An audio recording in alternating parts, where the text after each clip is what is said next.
If you're a nutrition coach, you probably have your clients keeping a food log that you can review. And apps like MyFitnessPal have made it really easy to log and assess this nutritional information. For many nutrition coaches, having this information and using it to guide the coaching process is a complete game changer when it comes to results. But only when you and your clients are using them correctly. You gotta do this right. Which is why in today's video, I'm gonna show you exactly how to use MyFitnessPal with your nutrition clients. Let's get into it. The first thing you're gonna wanna do is make sure that your nutrition clients are tracking portion sizes correctly. Okay, let me be clear. There is no such thing as good or bad foods. But the entire reason you're getting a client to track is to bring awareness around their food levels and to get closer to the objective components of their food, like the energy and macronutrients the food you eat provides. And we can't do this unless we know how much food a client is eating. The food we eat has numbers attached to it or contained in it, and these numbers have a huge influence into a client's results. We track our nutrition to get these numbers and to find out what's normal, so your clients can hit some macro food targets that fall in line with their goals. Track the food to get some numbers, then set some targets to get results. That's what most nutrition coaches will have their clients do, and I'll show you exactly how to determine these macro targets at the end of this video. So make sure to stick around for that, but for now, I wanna show you how to get your clients to actually track. For example, your client is going to eat some flaxseed, they're gonna add it to their Greek yogurt. It's important for the client to know how much flaxseed they're eating in this individual food item or meal, in this case, in that actual yogurt snack. Then we take a look at how this all adds up over the course of a day for our nutrition client. For flaxseed, we commonly measure it in units like tablespoons or cups. So we wanna make sure when we're logging it, we're tracking it that way. But for something like an apple, we can actually just assess its size. Is it small, medium, large, and then track it that way. But if this is something that your client regularly eats, it's not a bad idea to weigh it the size that they normally eat and track it that way. For something like Cheerios, we could just weigh out whatever we want to eat. We could just use the exact serving size, 28 or 40 grams or whatever the label says. But for something like meat, it's different. Generally on the nutritional label for something like raw meat, you'll have it in its raw form. And how you prepare it will impact the actual nutrition that you're consuming, which is something that we're gonna touch on next. But for now, when it comes to getting portion sizes and serving sizes correct, we're just trying to get clients to be as accurate as they can be in a somewhat inaccurate science. Which brings us to a pretty obvious question you might be thinking. Do my clients even need to use a food scale? Now, generally speaking, the more accurate your clients can be, the better results they will get. Personally, I'd always like to see a client get results in the least invasive way possible, which means not having to use a food scale and just guesstimating and doing their best. But if they're not getting results, it's not a bad idea to get a bit more accurate, which in most cases means weighing their food using a food scale. This can be a little daunting at first, but it's a great exercise in getting a little closer to what your food is actually made of. In my experience, the clients that use food scales get better results and are also much more educated about their food. It's not a bad idea to pick up a cheap $20 to $30 food scale and just have it around. Trust me, if your clients can get really accurate with amounts when they're making a cookie recipe, then they can do it when it comes to their nutrition. Okay, obviously what I just reviewed was 2 to 3 minutes of weighing and tracking hacks. You don't need to give a client all of this when they first get started, but it's not a bad idea to pass it along or at least have it ready for troubleshooting purposes. Actually, there is a resource that Dr. Mark Method rockstar coach Meredith gives all of her clients when it comes to tracking on MyFitnessPal. If you want it and see what it looks like, drop the comment resource below and I'll make sure it gets over to you. One question that does come up all the time though is, should I be tracking things raw or cooked? Which brings us to point number 2. Number 2, raw versus cooked. So when you cook a meat, if you grill it or you bake it, it generally loses water. So a cooked piece of meat will have comparatively more calories when compared to its raw counterpart. This number does vary, but generally you lose anywhere between 20 to 30% of the weight coming from water. So if I have a 100-gram piece of chicken raw, it's going to have similar nutrition to something that's around 70 or 80 grams cooked. So if I'm tracking an individual meal like a lot of clients do, and I'm going to eat around 150 grams of cooked chicken, then I can either log 150 grams of cooked chicken in my MyFitnessPal and just disregard what the label says, or weigh out 150 grams cooked and log it as 200 grams raw. This will be comparatively the same thing. Now, the opposite is true for things that we cook with water and get heavier, like oatmeal and rice. These foods gain water, so the raw components will have more nutrition than the cooked forms comparatively. What this means for your clients is this. You want to make sure that whatever you're eating also falls in line with what you're actually tracking. So eat it cooked and track it cooked, or eat it cooked but make sure you're tracking the right raw equivalent. Regardless of what you recommend clients to do, you have to do this because it makes all the difference, which is point number 3, keep it all relative. Okay, here's the deal. Tracking food can be really useful for clients. It's, and I say this confidently, the best way to get results and a fantastic educational tool. But there are some limitations. Food manufacturers only need to be so accurate on their labels, which means there can be some discrepancies between what you're eating and what you're tracking. And when you're eating out, which we're gonna touch on later on, you're putting a lot of faith in the service staff that they're creating the recipes by the book. This means that what your clients are tracking may not be right. And I don't care, because tracking is a tool that we use to get somewhere. The goal isn't to be the most accurate, the goal is to use the tool to get a specific result. And the best way to do that is to be consistent and relative. For example, if your clients eat a lot of similar foods, which they will do most of the time, especially in their normal routines, you're gonna want to get them to track it with the same items each time and the same way, because this way, even if it's not quote unquote right, they are logging and accounting for these foods the same way each time, so that when all is said and done, if things aren't moving like they should, you can just adjust overall food levels and it's all relative. Keep in mind though, tracking can be a lot of work and some clients aren't gonna wanna track everything they eat. There's a workaround for that though, and let's talk about it with point number 4, untrackables. Tracking can be a lot of work, and in my coaching, I always like to say there is always a time and a place. A time to track everything you eat and keep everything dialed in, especially if you're really pushing and after your goals, and a time to keep things off, like after reaching a major goal and phasing this process out, or something like the holidays or a vacation. There is always a time and a place. But even in their everyday lives, your clients may not need to track everything. And actually, not tracking some things might make this process more sustainable. For example, things like leafy vegetables, hot sauce, and even low-calorie gum, they don't have a lot of calories. Since they don't contribute a lot of calories, not tracking them is not gonna make a huge difference in the long run. But things like meat and cooking oils and nut butters do have a lot of calories and need to be accounted for accurately. For many of my clients, I wanna counsel them to track everything they can, but if some aspects of this process are burning them out, they don't need to track everything, especially the stuff that doesn't really matter. This situation reminds me of the last time I got silly shredded competing in physique competitions. I tracked everything religiously,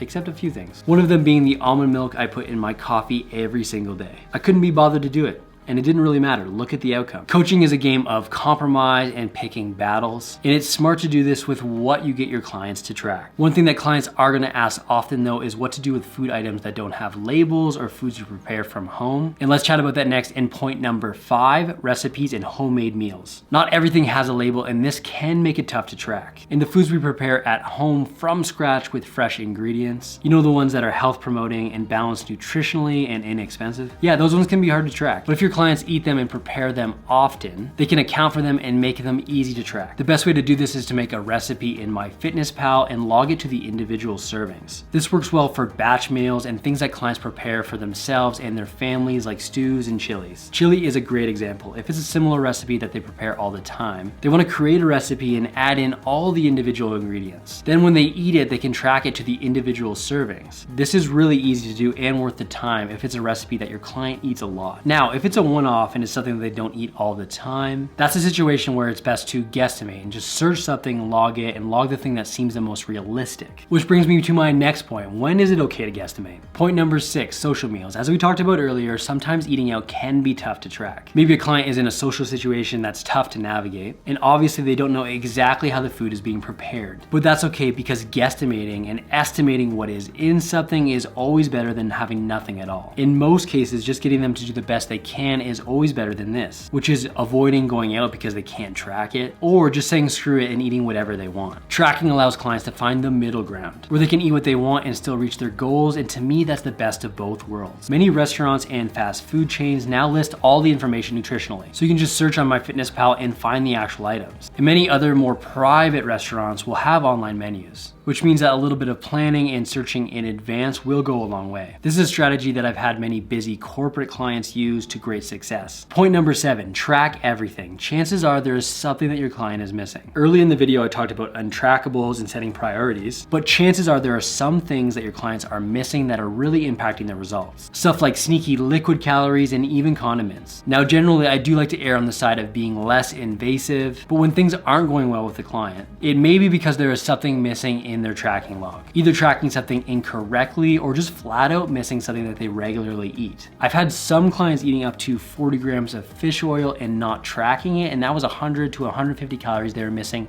every day. When in doubt, track everything and your results will improve. And at minimum, your clients will know that they left no stone unturned when it comes to getting results. Now remember, we're typically tracking towards food targets, which brings us to point number 8, macro targets. Tracking turns the food we eat into objective information. With that information, we can plan our food intake to hit certain numbers, which are commonly known as macro targets, aiming to eat specific numbers of protein, carbohydrates, and fat. And when done properly, help us reach our goals. Now, I do want to show you how to do that for your clients in setting these macro targets, but this video is getting a little long. So here's what I'm going to do. Let's link up my best resource for how to set macro targets for your clients using MyFitnessPal. You can find that and more in the video I have linked up right here, and this is going to take your nutrition coaching business to the next level. So make sure to check it out now, and I'll see you in the next video.